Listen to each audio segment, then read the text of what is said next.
Bismillahirrahmanirrahim. Assalamualaikum warahmatullahi wabarakatuh. Alhamdulillahi rabbil alamin. Wa bihi nasta'inu ala umuri dunyai waddin.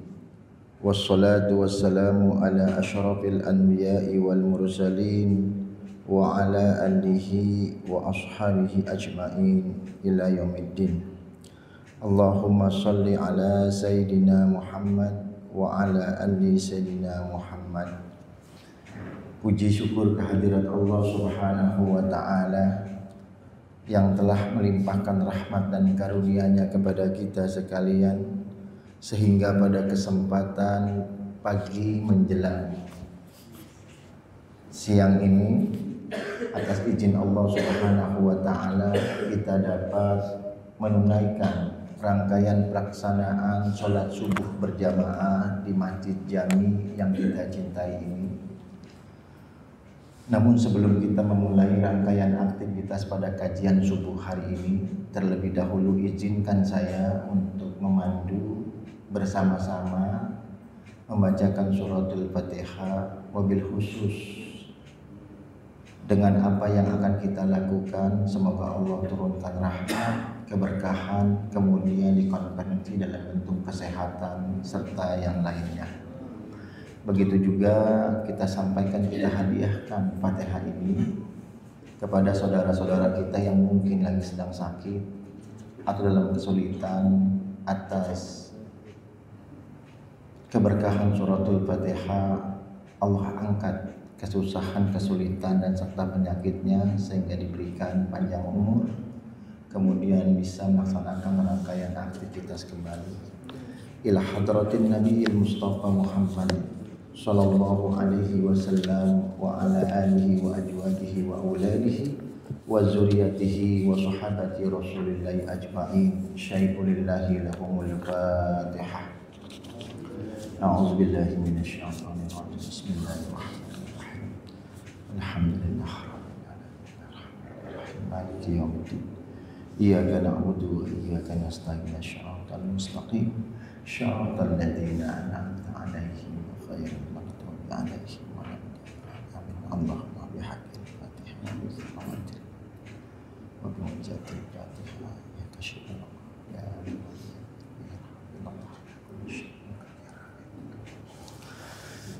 Bismillahirrahmanirrahim. Rabbi shrah li sadri wa yassir amri wahlul 'uqdatam min lisani yafqahu qawli. Jamaah Masjid Kajian Subuh Masjid Jami yang kita cintai ini, bahwa terkadang kita disadari atau tidak disadari seringkali melupakan tentang bagaimana perintah untuk menuntut ilmu itu adalah sesuatu yang sangat fundamental. Dari sanalah semuanya itu berangkat, pengetahuan merubah perilaku dari yang tidak baik menuju pada kebaikan, sehingga dengan demikian pada akhirnya adalah untuk memperbaiki, membaguskan ibadah yang kita laksanakan, baik ibadah mahdhah maupun ibadah ghairu mahdhah. Oleh karena itu, Nabi di awal-awal beliau selalu menyampaikan kepada kita bahwa tentang bagaimana keberadaan untuk menuntut ilmu itu adalah sesuatu yang wajib bagi kita. Agar apa semuanya? Agar hidup kita, ibadah kita terukur dan terarah.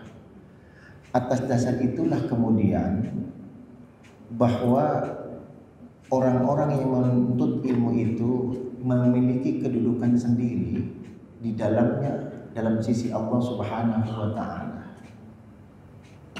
Bahkan baginda Nabi Shallallahu alaihi wasallam pernah menyampaikan, man aradad dunya fa'alaihi bil ilmi wa man aradal akhirah fa'alaihi bil ilmi. Siapa saja orang yang kemudian untuk hidupnya bahagia bahagia dia di dunia, tidak ada lain pintu jalannya adalah dengan ilmu. Begitu juga siapa orang yang ingin mendapatkan kebahagiaan di negeri akhirat, pintunya adalah ilmu. Kemudian di dalam kitab Jubat yang disampaikan oleh Ibnu Ruslan, beliau menyampaikan wa kullu bighairin ya'mal akmaluhu mardatun la tuqbalu. Setiap sesuatu, siapa saja seseorang yang ingin mengerjakan satu amalan tanpa ilmu, maka amalan itu tertolak, mardudatun la tuqbalu, tertolak dan tidak akan diterima.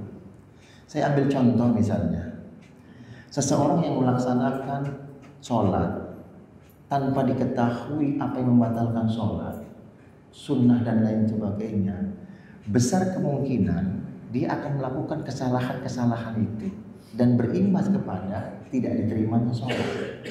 Ini menunjukkan bahwa kedudukan ilmu dalam pandangan Islam sesuatu yang tidak bisa diabaikan.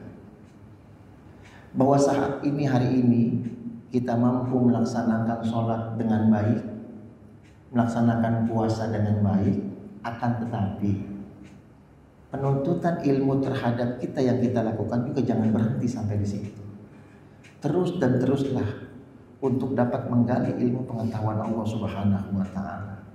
Sebab yang kita ketahui atau mungkin yang kita kerjakan saat ini itu sedikit dari sekian banyaknya ilmu Allah yang Allah turunkan kepada hamba-hambanya.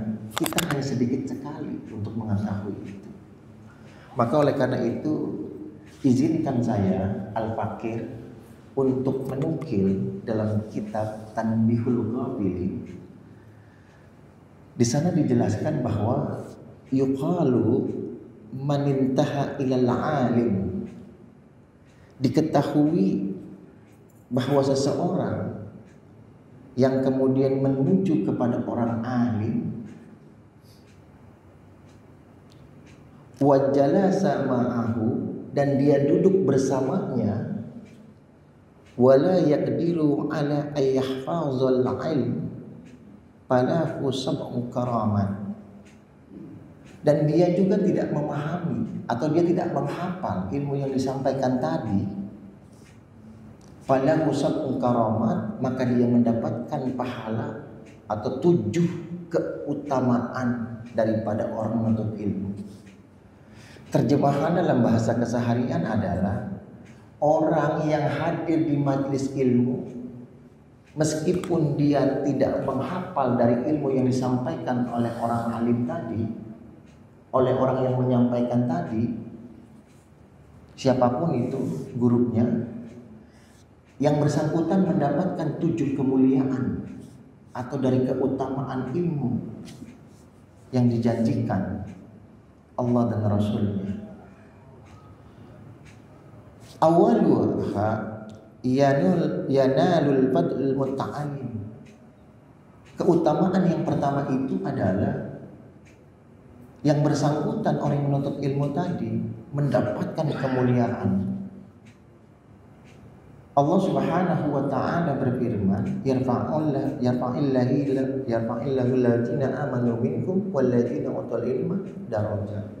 Orang-orang yang menuntut ilmu dengan iman dan ilmu, dan dia akan diangkat beberapa derajat. Bukan cuma 1 derajat, tapi beberapa derajat. Begitu pentingnya mengkaitkan, mengkorelasikan antara iman dan ilmu yang kemudian nilai akhirnya adalah menjadi amaliyah. Iman tanpa ilmu sulit dia untuk mewujudkan yang namanya amal. Tapi ilmu tanpa iman yang benar akan dapat merusak. Maka iman dan ilmu 2 sisi yang tidak bisa dipisahkan. Dia harus menyatu dalam satu kesatuan sehingga dia membentuk amaliyah. Itulah keutamaan dari sekian banyak yang Allah Subhanahu wa Ta'ala sampaikan. Bahkan Allah Subhanahu wa Ta'ala Begitu banyak nilai-nilai yang penting dari setiap ilmu yang disampaikan Allah kepada baginda Rasul, kemudian turunkan lagi kepada para sahabat, kemudian para tabi'in dan terus kepada sampai kemudian kepada kita sekarang ini. Itulah salah satu keutamaan bahwa orang-orang yang menuntut ilmu nilainya di sisi Allah begitu besar dan bahkan diangkat beberapa derajat. Bukankah ayat Al-Quran banyak menceritakan tentang apalah yaqilu, yang mengkaitkan tentang akal, tentang ilmu dan lain sebagainya. Kemudian yang kedua itu adalah wazani madama jalisan indah kana mahbusan anil dzunub wal khata'i. Jadi yang kedua itu, selama orang itu dia duduk di samping orang-orang yang menyampaikan ilmu tadi, maksudnya hadir di majelis ilmu, mahbusan anil dzunub wal khata'i, dia akan tercegah dari perbuatan dosa dan kesalahan. Inilah keutamaan yang kedua. Jadi bersyukur kepada mereka yang Allah izinkan meringankan langkah dan kakinya untuk hadir di majelis ilmu yang tantangannya tidak mudah, tantangannya begitu berat. Tapi bagi kita diberikan kemudahan oleh Allah untuk hadir sehingga mengurangi dosa dan menghindarkan dosa dan kesalahan yang setiap hari mungkin dilakukan oleh kita. Maka bagi mereka yang ingin meningkatkan nilai pahala dan mengurangi setiap dosa dan kesalahan yang dia lakukan, maka tidak ada lain, pintunya adalah hadir di majelis ilmu. Apalagi kita menyaksikan ini masjid, syiarnya luar biasa. Itu juga tidak terlepas dari pengaruh pengurus yang memfasilitasi itu semua. Apakah pengurusnya juga akan mendapatkan? Sudah barang tentu. Hadirnya majelis ilmu tentu tidak terlepas dari pengurus. Maka memilih pengurus masjid itu erat kaitannya dengan syiar agama Allah Subhanahu wa taala. Tidak sekedar membaguskan bangunan secara fisik yang enak dipandang mata, tetapi lebih daripada itu. Enggak apa-apa deh masjidnya terlihat tua, tapi syiarnya megah, laksana gedung putih misalnya, dan lain sebagainya. Kemudian yang ketiga, apa keutamaan dari orang yang tadi disampaikan tadi? Idza kharaja min madilihi tanzilu alaihi rahmah. Idza kharaja, apabila dia itu keluar, min manzili tanzilu alaihi rahmah, keluar maksudnya min buyut, dari rumah, kemudian menuju ke tempat di mana ilmu itu digelar, itu menghadiri majelis ilmu. Tanzilu manzilihi tanzilu alaihi rahmah, akan diturunkannya rahmat berupa kasih dan sayangnya Allah. Pak, kasihnya Allah itu meliputi semua makhluk yang ada di muka bumi ini, baik yang ibadah maupun yang tidak ibadah. Itu kasihnya Allah. Tapi sayangnya Allah tidak diberikan kepada mereka semua makhluk, tapi diberikan kepada orang-orang yang terpilih. Sayangnya Allah berupa al-jannah, berupa syurganya Allah Subhanahu wa ta'ala.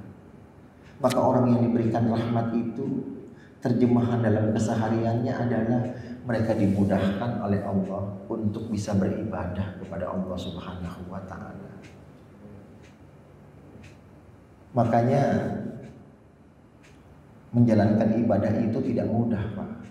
Kalau bukan karena rahmat Allah yang Allah berikan, nampaknya sulit buat kita untuk melaksanakan itu semua.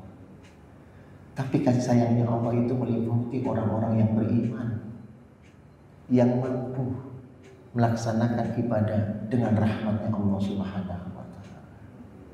Itulah rahmat yang dijanjikan Allah. Maka orang yang hadir di majelis ilmu dia akan mendapatkan rahmat dari Allah Subhanahu wa taala. Kalau memang demikian, tidak ada alasan lagi bagi kita untuk tidak hadir di majelis ilmu. Bukankah kematian kita tengok di kanan kiri, kadang tetangga kita, teman jauh, teman dekat, atau mungkin orang-orang yang kita cintai. Itulah nasihat yang berjalan buat kita. Kita takut dengan kematian, tapi kita tidak mempersiapkan itu semua. Tidak cukup kesalehan pribadi untuk bisa berada pada surganya Allah tanpa disertai dengan kesalehan secara sosial. Janganlah kita menyandarkan ibadah kita hanya sebatas pada amalan yang kita kerjakan. Boleh jadi 1 jam lebih ke depan ini bisa menghapus kesalahan yang tahun lalu dan mendatangkan pahala, sehingga bisa menutupi setiap dosa dan kesalahan yang kita lakukan. Kemudian warabi', yang keempat, idza jalasa indahu fatanzilu alaihi rahmah tusibuhu barakatihim. Jadi apabila dia masih duduk di sampingnya, maksudnya masih hadir orang itu di majelis ilmu, fatanzilu alaihi rahmah, karena keridhaan daripada orang alim tadi yang menyampaikan tadi itu, siapapun yang mengajarkan itu, maka akan diturunkan rahmat serta barakatihim, keberkahan kepada mereka. Oleh karena itu, apa yang dimaksud dengan berkah itu? Ziyadatul khair, bertambahnya kebaikan. Kalau kita punya anak 5, semuanya anak-anak yang soleh, dengan banyaknya anak, maka itu mungkin salah satu indikasi mendapatkan anak yang barokah. Kalau kita memiliki jabatan yang dengan jabatan itu mendatangkan kebaikan, enak didengar, nyaman dipandang mata, dapat memberikan contoh yang baik kepada sesama, itu mungkin salah satunya mendapatkan keberkahan dari jabatan yang Allah berikan kepada kita. Namun sebaliknya, kalau itu mendatangkan kemudaratan, tentunya itu jauh dari nilai-nilai keberkahan yang Allah janjikan kepada kita.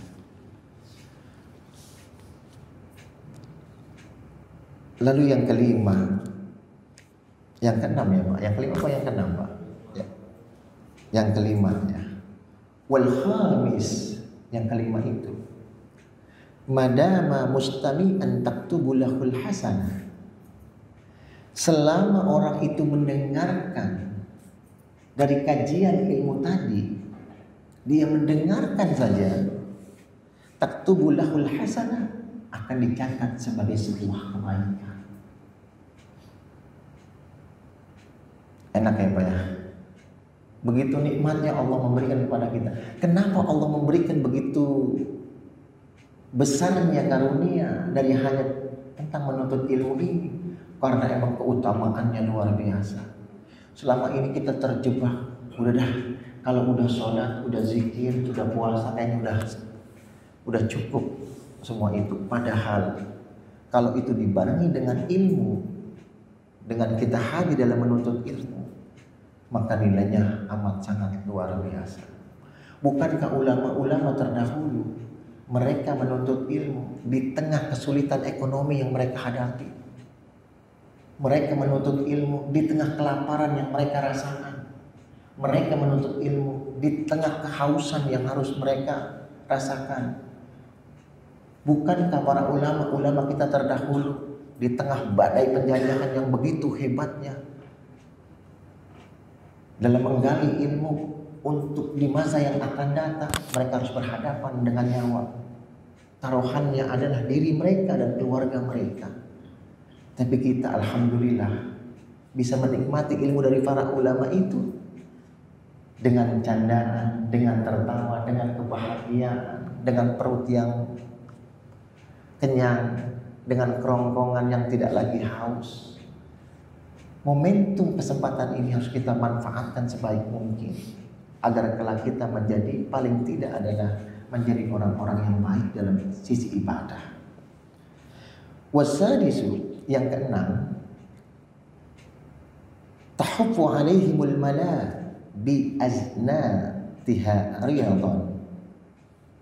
Jadi orang yang tadi menuntut ilmu itu akan dilindungi oleh para malaikat-malaikat dengan sayap-sayapnya, wa huwa bihim, karena orang yang menyampaikan ilmu tadi ridho atas apa yang dilakukan antara orang yang mendengarkan dan orang yang menyampaikan. Bahwa orang yang menyampaikan dengan orang yang mendengarkan itu dua-duanya memiliki keutamaan di dalamnya. Sebab hadirnya mereka, karena hadirnya salah satu di antara saling membutuhkan. Bahwa orang yang menyampaikan tidak lebih penting daripada orang yang mendengarkan. Apalah artinya seseorang yang menyampaikan ini tapi tanpa kehadiran orang yang mendengarkannya. Maka kedua-duanya adalah memiliki erat kaitannya satu dengan yang lain yang tidak dipisahkan. Jangan kemudian bahwa orang yang menyampaikan itu menganggap dirinya lebih penting daripada orang yang mendengarkan. Tentunya ini adalah sebuah kekeliruan yang sangat amat nyata. Bahwa keduanya adalah memiliki satu kesatuan. Kita kan hadir di sini dalam rangka adalah untuk mencari nilai tambah di hadapan Allah Subhanahu wa Ta'ala, agar Allah ridho kepada kita dari apa yang kita lakukan. Tentunya kita juga berterima kasih kepada para panitia, kepada seluruh jamaah yang hadir, sehingga acara ini dapat bergelar dengan sebaik mungkin. Dan kita juga berharap ke depan juga demikian dan lain sebagainya. Wasabi'u kullu qadamin yarfa'uhu wa tada'uhu yakunu kafara lidzunub wa raf'an lid-darajati lahu wa ziyadatan fil hasanah. Kullu qadamin yarfa'uhu. Jadi orang yang menuntut ilmu itu, setiap orang yang menuntut ilmu itu akan diangkat derajatnya. Wa tada'uhu yakunu kafaratu lidzunub. Dan dia juga yang bersangkutan itu akan dihapus setiap kesalahan dan dosa yang pernah dilakukan sebagai penghapus kafarah. Tidak sekedar itu, wa raf'an lil darajat, dan dia diangkat derajatnya. Wa ziyadatan fil hasanah, dan dia akan ditambahkan kebaikan dan kebaikannya. Jamaah yang berbahagia, tentunya ini adalah 7 keutamaan ilmu dari begitunya banyak para ulama tentang keutamaan menuntut ilmu. Maka paling tidak ini adalah mendorong kita untuk dapat mencari pundi-pundi pahala. Tujuan dari utama di dalam menuntut ilmu adalah paling tidak adalah memperbaiki ibadah yang kita lakukan dalam rangka ridhonya Allah Subhanahu wa Ta'ala. Kita menuntut ilmu bukan untuk menunjuk orang lain atau menyalah-nyalahkan orang lain, akan tapi paling tidak adalah standarnya memperbaiki ibadah yang kita lakukan ini agar menjadi ibadah yang teristimewa dalam pandangan Allah Subhanahu wa Ta'ala. Paling tidak kita bergegas cepat untuk bisa hadir di majelis ilmu. Setiap kali ada pengajian atau ada kajian yang diselenggarakan oleh pihak masjid. Dari sekian banyak masjid yang saya kunjungi, dengan rahmat Allah saya melihat bahwa Masjid Nurul Hidayah ini sangat amat luar biasa jamaahnya. Al-Hidayah yang amat sangat luar biasa. Ini sungguh sangat memberikan rasa semangat tentunya buat para pengajar dan lain sebagainya. Namun dari kebanyakan masjid dan musola, apalagi musola Ustaz, kira-kira begitu ya, yang hadir hanya beberapa saja. Tentunya juga ini bisa menjadikan masjid percontohan Al-Iman ini, sehingga menjadi sesuatu Al-Hidayah ini sehingga menjadi masjid yang aman, sangat luar biasa bisa dirasakan keberadaannya oleh lingkungan setempat. Jamaah yang berbahagia Masjid Jami Al-Hidayah yang dirahmati Allah Subhanahu wa taala. Saya kira itu pemaparan terkait dengan 7 keutamaan ilmu. Jika Bapak sekalian yang ingin bertanya, sifatnya sharing saja. Kalau bisa saya jawab, kalau nggak bisa nanti saya email aja. Saya kira seperti itu. Tafadhol Bapak. Terima kasih Ustaz. Ya. Luar biasa yang banyak tadi kita jadi bertambah di pengetahuan pada jemaah Bapak Ibu yang berkenan untuk diskusi atau mungkin tanya jawab, kami persilakan. Silakan ada jawab.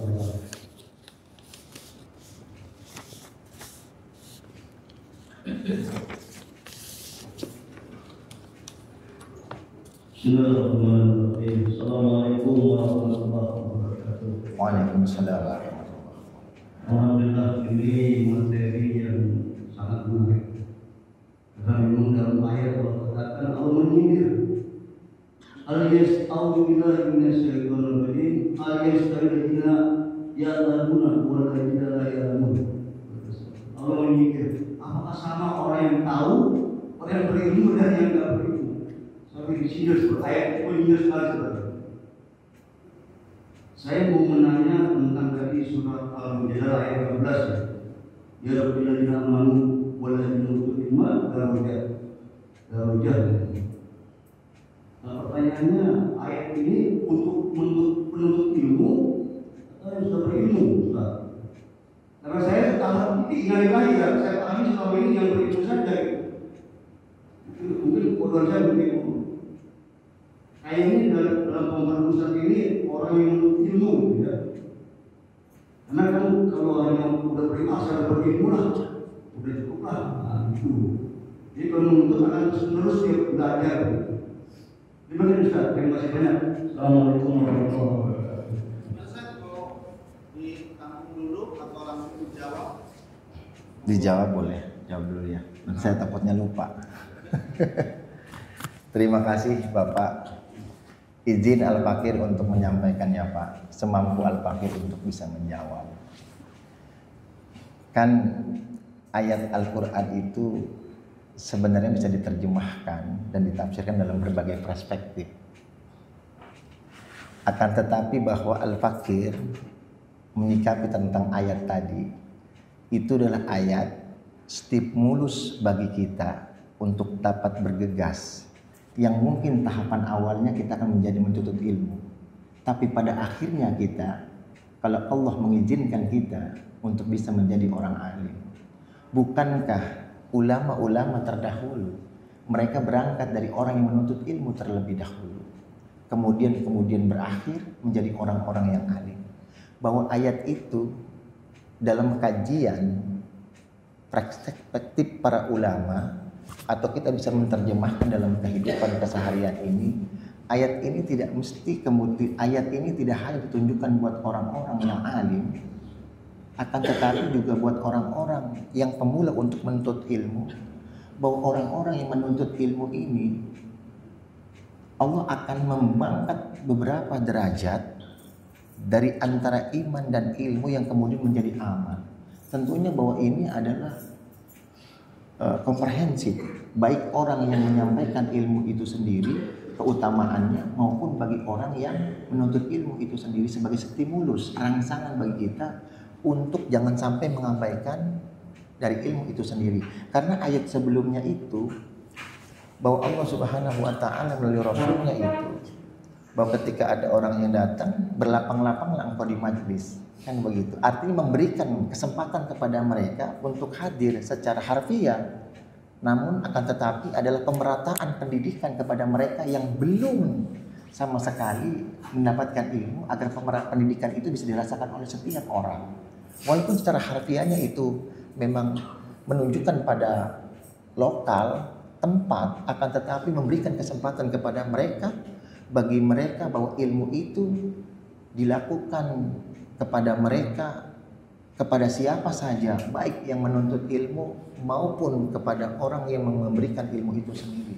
Saya kira seperti itu, Bapak.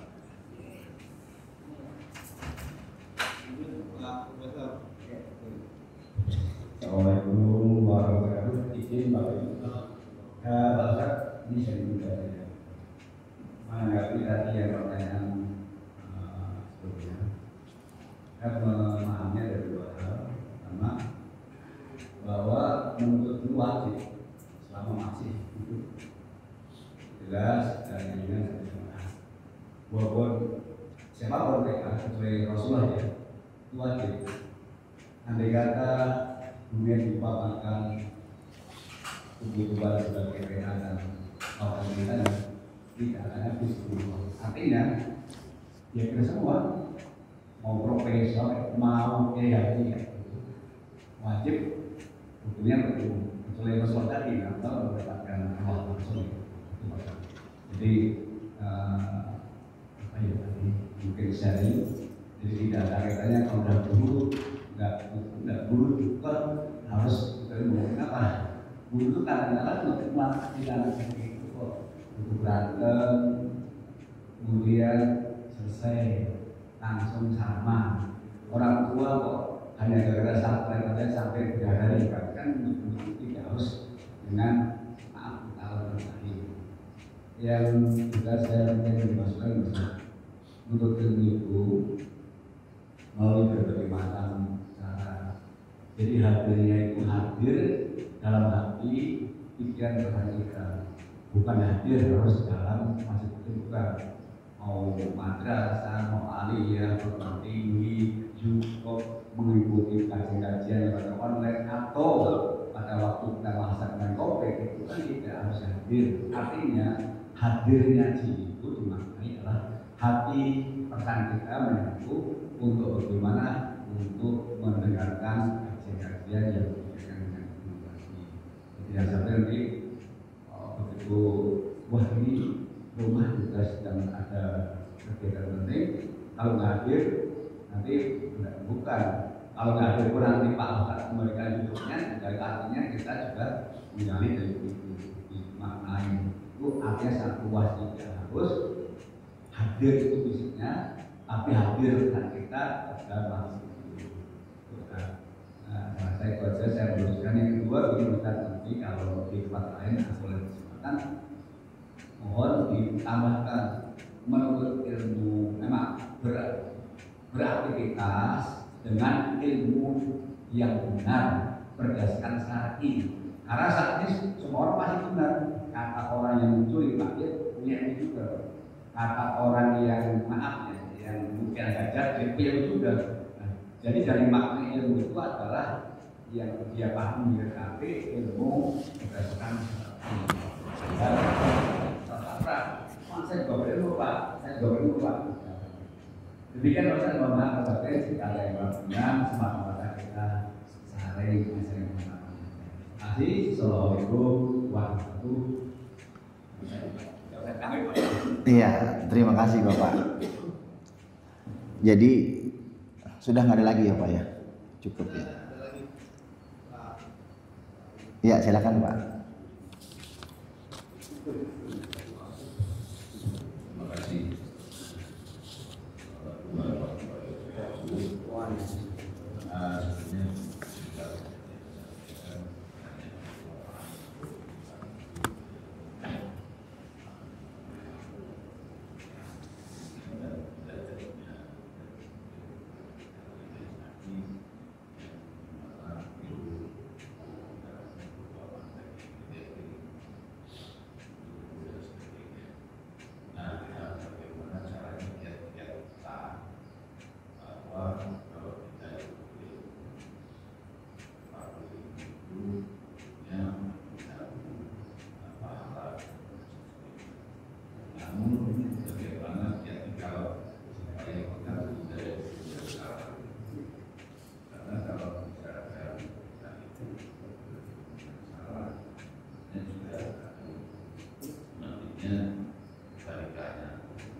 dia tahu akan kesalahan.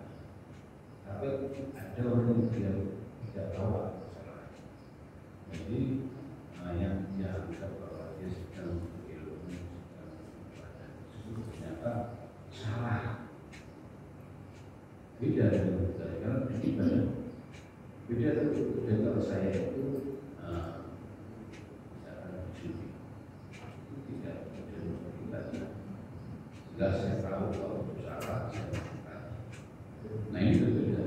Ya saya berilmu, saya ingin belajar, tapi ternyata jadi biasanya untuk sudah tidak dari polisi. Baik, Bapak Ibu jamaah sekalian, bahwa tentunya banyak kiat-kiat untuk kita mendorong giroh untuk menuntut ilmu. Tapi dalam sekian banyaknya, paling tidak bisa dirangkum dalam satu, bahwa kesadaran kita ini kan manusianya terdiri dari jasmania dan spiritual. Ketika Rasulullah SAW mendapatkan irhas tanda-tanda kenabian itu, maka sebelum Nabi itu diangkat, terlebih dahulu Nabi dibersihkan hatinya. Dibersihkan hatinya. Karena mengingat bahwa hati ini merupakan sesuatu yang tidak bisa dipungkiri, pengaruhnya amat sangat luar biasa. Inna bil jasadi mudghah idza saluhat saluhat jasad kullu. Di dalam tubuh manusia itu terdapat segumpal daging yang apabila dia baik, maka baik secara keseluruhan. Apabila dia itu rusak, maka rusak pula secara keseluruhan. Ala wayal qalb, ketahui bahwa itu adalah hati. Maka langkah utama yang pertama ketika kita ingin menuntut ilmu, agar ilmu itu bersemayam dalam diri kita, mendarah daging bagi kita, atau bahasa agamanya datangnya berkah buat kita. Langkah pertama adalah bersihkan hati terlebih dahulu. Membersihkan hati ini bisa diterjemahkan dalam kehidupan kita sehari-hari. Bukankah pada saat kita dilahirkan ke dunia ini, kita tidak bisa mengetahui bahwa ini A, B, dan C. Kalau hari ini kemudian kita bisa membaca, kalau hari ini kita bisa menulis, kalau hari ini kita bisa membedakan mana yang baik dan mana yang tidak baik, itu karena lantaran Allah Subhanahu wa Ta'ala memberikan itu semua. Dari hati yang bersih itulah kemudian kita bisa menangkap setiap ilmu yang datang dari luar kepada kita. Tanpa kebersihan ilmu, sulit rasanya ilmu bisa masuk kita. Kebersihan hati itu di dalam artinya tidak mendatangkan rasa sombong kepada kita, bahwa kita paling segala-galanya. Karena begitulah setan masuk ke dalam relung manusia melalui kesombongan, yang dimana musuhnya bukan orang lain tapi adalah kita. Maka membersihkan hati itu merupakan langkah pertama dan utama agar ilmu itu masuk kepada kita.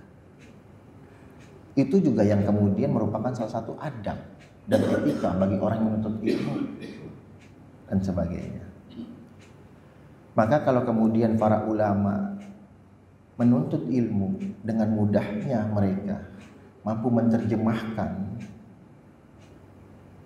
dalam kaitannya kehidupan, ternyata mereka menyamai bahwa dengan samanya menuntut ilmu itu, mereka juga melaksanakan ibadah puasa.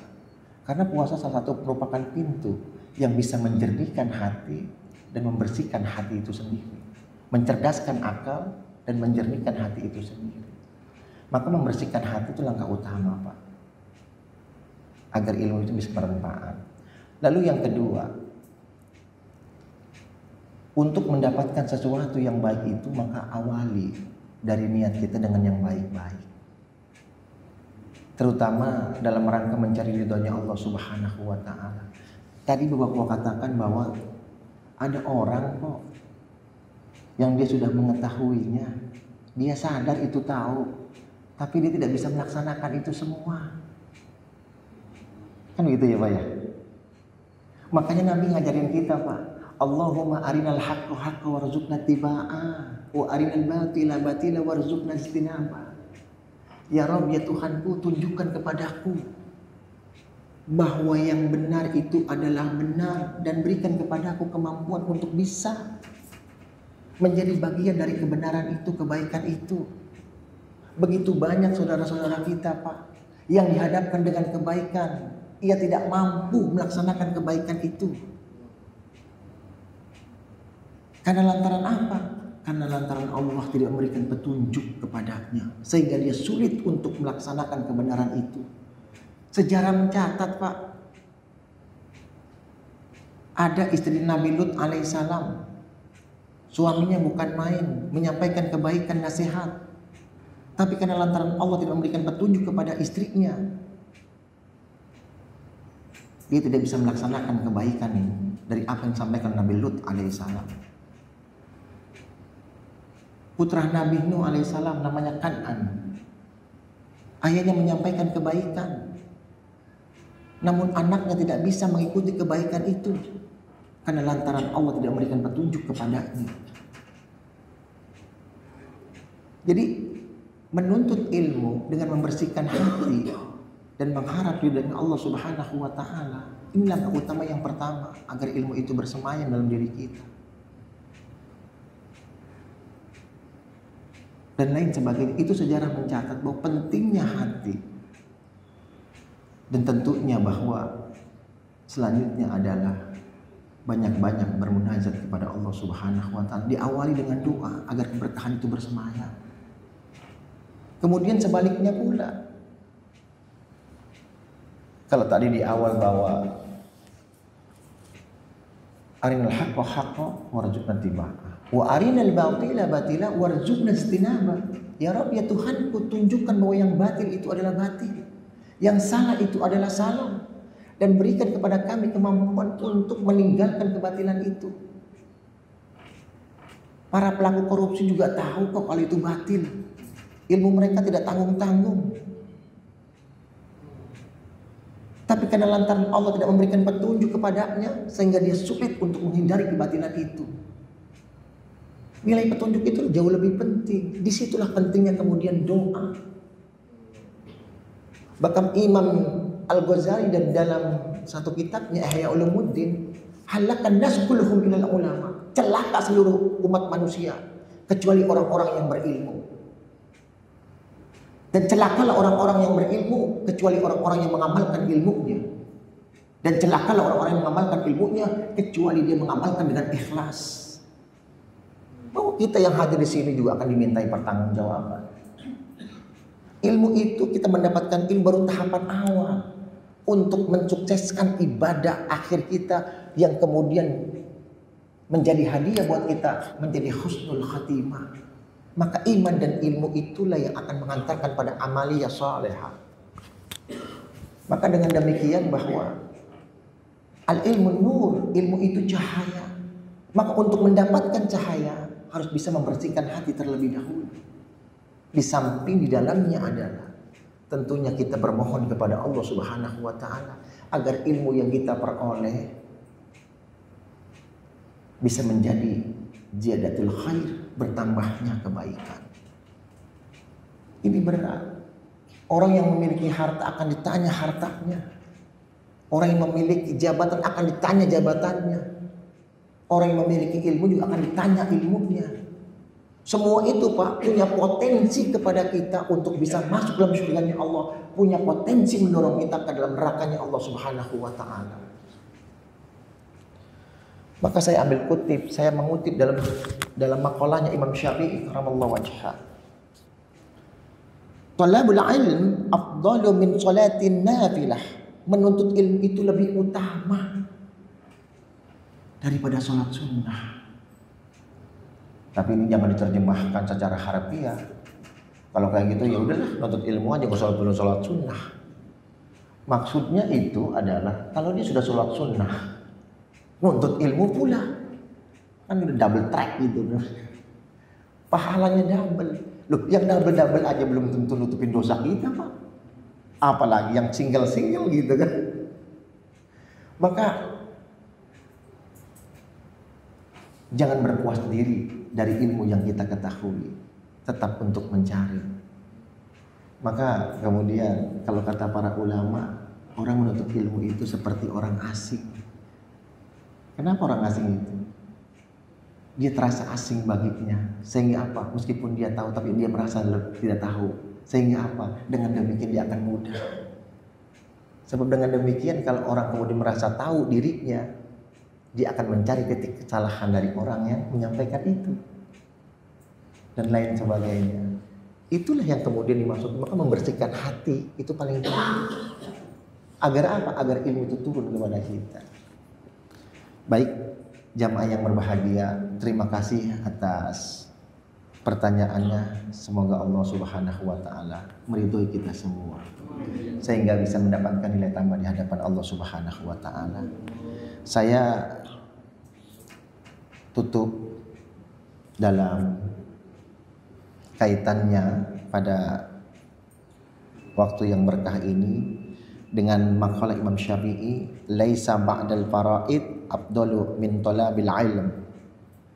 Laisa ba'dal faraid, tidak ada setelah berbagai hal yang wajib min talabil ilmi, kecuali lebih utama kecuali orang yang menuntut ilmu. Artinya ilmu memiliki kedudukan yang begitu besar dalam pandangan Allah dan keutamaan yang sangat besar bagi kita. Maka dengan kita bisa menuntut ilmu, bertambahnya amal ibadah kita di hadapan Allah dan bisa menghantarkan pada surganya Allah Subhanahu wa taala. Itu tentunya keridhaan Allah Subhanahu wa taala. Mohon maaf atas segala kekurangan dan keterbatasan Al-Fakir dalam menyampaikan dan menjawab pertanyaan pada kesempatan pagi ini.